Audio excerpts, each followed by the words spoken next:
Jurassic World Dominion is the third film in the World trilogy, but it's also being built up as the most epic conclusion to the Jurassic saga of all time. Chris Pratt, Bryce Dallas Howard, insert other World character there because I can't think of one at the top of my head. Then we have Sam Neill, Laura Dern, and Jeff Goldblum returning as their iconic characters from the classic 1993 film. Colin Trevorrow is also back in the director's chair after giving us Jurassic World from 2015, and he dipped out of Fallen Kingdom because he was supposed to give us Episode 9 of Star Wars, but then Star Wars set him aside because all you need is JJ. Dinosaurs are now roaming the earth, and that is the premise of Jurassic World Dominion. So what did I think of the film? Does it live up to its own walk in the park premise of being a popcorn film with dinosaurs and paleontologists and Star-Lord? Or does it just clock in at nearly 2.5 hours and it's messy and overcomplicated? Stay tuned for my review.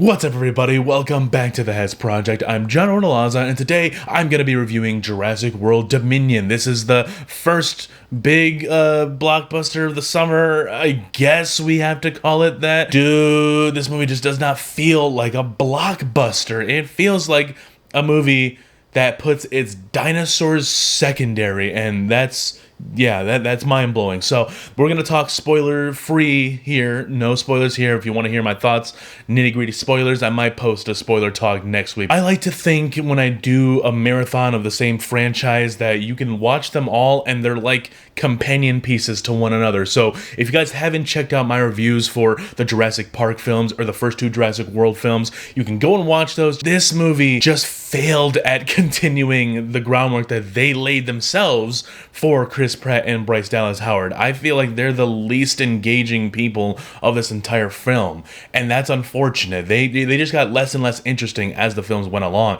I thought they were at their strongest in that first film, and I don't know what happened in that second film, and I really don't know what the hell happened in this movie. They're talented actors. I'm not accusing them and their ability to act and bring to life whatever the hell is on their script, but what the hell was on their script? I mean, my God, there was like almost no personality oozing out of any of these two characters.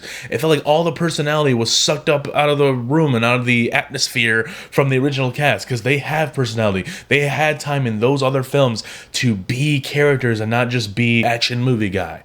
He's there and he's written to be this ex-Navy guy because they want someone to have action scenes in their Jurassic movies with dinosaurs. I'll tell you what, for a movie that was set up with a premise of dinosaurs roaming the earth, I instantly forgot that they were roaming the earth. The people they decided to focus on right in the beginning, they were already doing something that felt so disconnected from dinosaurs roaming the earth. It was more tied to the events that occurred in the second half of that abysmal Fallen Kingdom movie. I mean, again, you saw my review. If you've seen the movie, you probably know what I'm talking about. That second half of that film just goes into a place that I didn't care about, and the movie just goes with it, man. I was so shocked. My God, it really just bogs down this movie and makes dinosaurs feel not as important and not as exciting as they once were. I'll take a break from negatives for a second and just talk about CGI. Of course, it looks good. I think it looks really good. They always do a great job with the dinosaurs. They never look terrible, in my opinion. And cinematography is beautiful. Yes, fine, it's beautiful. It's all beautiful. And I think Michael Giacchino might have did the score. I'm not entirely sure. But whoever did the score, it was good. I liked it. There were some cool new themes in there, but you get a nice little mix of the original Jurassic Park soundtrack with the Jurassic World soundtrack, because they are a little different, and I like that. I like that. It was really cool, but, you know, I want to talk negative. This movie, at so many points, had me sitting back, arms crossed, laughing at it, not with it, because it wasn't really funny. There's not a lot of jokes and humor in here. This movie doesn't have much of a style as opposed to the first one from 2015. I feel like that one had a lot more relatability to it. I just really enjoyed that premise of, oh, the park is now up and running. It's open to the public now. It's what we always wanted from like the original Jurassic Park movie. That's what Richard Attenborough's character wanted in these movies. He wanted to have an open park for the public, and we finally got that. That was the premise of Jurassic World, and I thought that was a really good movie. Then Fallen Kingdom happens, and then this one happens, which again, dinosaurs roaming the earth sounds like a cool thing, right? That's what we all do as kids. We take our dinosaur toys and we start smashing up against our human toys, because that's never happened in the history of human. It sounds like it should be a walk in the park. It sounds like everybody's dream. Every studio wants to get to a point where they could just throw awesome, cool, dumb, fun action at us. I don't know. I was expecting them be on the streets and helping random citizens running from dinosaurs, and we got maybe 2-3 shots of an in public event. It just never felt like the movie was fully grasping and tapping into that potential of dominion. Like, they are now the rulers. It blows my mind a little bit to say that the standouts of the film are the original cast. I love them to death. They're awesome actors. They're great characters. They had little to no involvement in this trilogy whatsoever. Like, yeah, Jeff Goldblum shows up in Fallen Kingdom twice. I don't even think I brought him up in my review because it meant nothing. It was just a needless cameo. Then they just shoehorned them in here, but it felt a little more organic. I did have a lot of fun seeing them together, but what they were doing felt so disconnected from the plot, the premise that the movie was building up. Dinosaurs, again, roaming the earth. But yeah, the standouts of this film are the original cast, not surprised. The new character played by DeWanda Wise, which I was pleasantly surprised at. She's very entertaining and has a lot of personality in her character.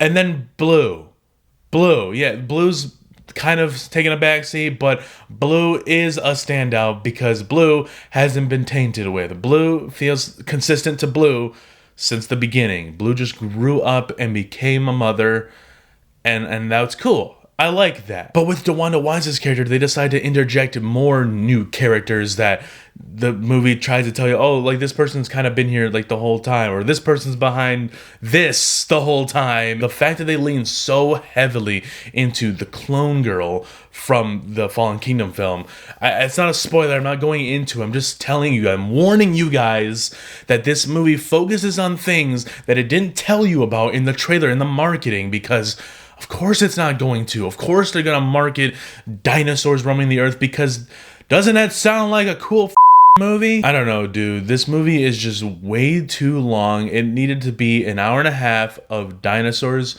chomping heads and our main characters barely escaping it. That's what this movie needed to be. That's all that it needed to be. It didn't need to build off of the silliness of Fallen Kingdom. It just needed to ignore it. It needed to absolutely ignore that. It needed to Rise of Skywalker, that Last Jedi. But maybe not that bad, but I think it just needed to focus on what made this franchise fun, what made that first film fun. They're never going to really recreate that magic of that first film. They at least could have made a fun movie, and this movie is just not fun. When they finally get to the action set pieces with the giant dinosaurs fighting each other, and then the little humans are in the middle, it doesn't feel earned. It just feels like a box that you checked off finally after 2 hours. In the end, this is not the epic conclusion to the Jurassic era that they built it up as, and it's not the conclusion that I wanted it to be by any means. The ending, it just sucks, dude. It just wraps up in a way that, oh, well, I know we didn't really touch upon this, but it's all good, though. I'm sorry, not sorry, if my non-spoiler review is so bitter that it may have spilled out a little bit here and there, some very vague tidbits about spoilers, because this movie, like I said, dude, it made me laugh at it. I was just shaking my head like, this is so dumb. Why are we still doing this? What is going on? When's Vin Diesel showing up? If you're planning on checking this movie out this weekend, yeah, go experience it for yourself. That's why I'm not going to tell you not to, but I'm just saying, you can go watch something else. So guys, thank you for joining me on my review of Jurassic World Dominion. Leave a like and subscribe to the channel if you're new. Stick around next week because I will be covering part 5 of Obi-Wan Kenobi. And this episode last week was, it was all right, but we're getting to the end of it. There's 2 more left. we get more Darth Vader for sure. I think we're definitely going to get a lot more Darth Vader, and I'm just fingers crossed that it's going to be satisfying. Also, next week I will be reviewing Lightyear, so you might want to stick around because there is more to come.